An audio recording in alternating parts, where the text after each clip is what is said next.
కొన్ని ఆరోగ్య సమస్యలకి ఎన్ని మందులు వాడుతున్నా సరే, ఎన్నిసార్లు డాక్టర్లు చుట్టూ తిరుగుతున్నా సరే పరిష్కారం దొరకదు. అలాంటి సమయంలో భగవంతుడే దీనికి పరిష్కారాన్ని చూపించాలన్నమాట. సూర్య భగవానుడు ఆరోగ్య కారకుడు. ఆరోగ్యం భాస్కరాదీచ్ఛేత్. సూర్య భగవానుడికి ఆరాధన చేస్తే ప్రత్యక్ష నారాయణుడు సూర్యనారాయణుడు. సూర్యనారాయణమూర్తి యొక్క ఆరాధన చేయడం వల్ల సంపూర్ణమైన ఆరోగ్యం కలుగుతుంది. అంతుబట్టని ఆరోగ్య సమస్యలకు పరిష్కారం దొరుకుతుంది. రేపు మాఘమాసంలో ఫిబ్రవరి 8వ తారీఖున ద్వాదశ ఆదిత్యులతో కూడిన సూర్యనారాయణమూర్తి యొక్క ఆరాధన జరుగుతోంది. అరుణ హోమము అంటే సూర్యనారాయణమూర్తికి అతి ప్రీతైనదనమాట. అరుణ హోమము, సూర్య నమస్కారాలు. దాదాపు 20 మంది వేద పండితులు ఏకకాలంలో స్వామివారికి సూర్యనారాయణమూర్తికి ఆరాధన చేస్తారనమాట.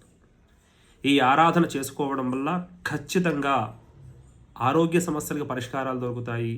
ఉద్యోగంలో ఎలా సమస్యలు ఉంటే ఆ ఉద్యోగంలో ఉండే సమస్యలకు కూడా ఖచ్చితంగా పరిష్కారం దొరుకుతుందన్నమాట. ఆసక్తి ఉన్నవాళ్ళు ఈ సూర్యనారాయణమూర్తి యొక్క ఆరాధనలో పాల్గొండి స్వామివారి యొక్క సంపూర్ణమైన అనుగ్రహాన్ని పొందండి.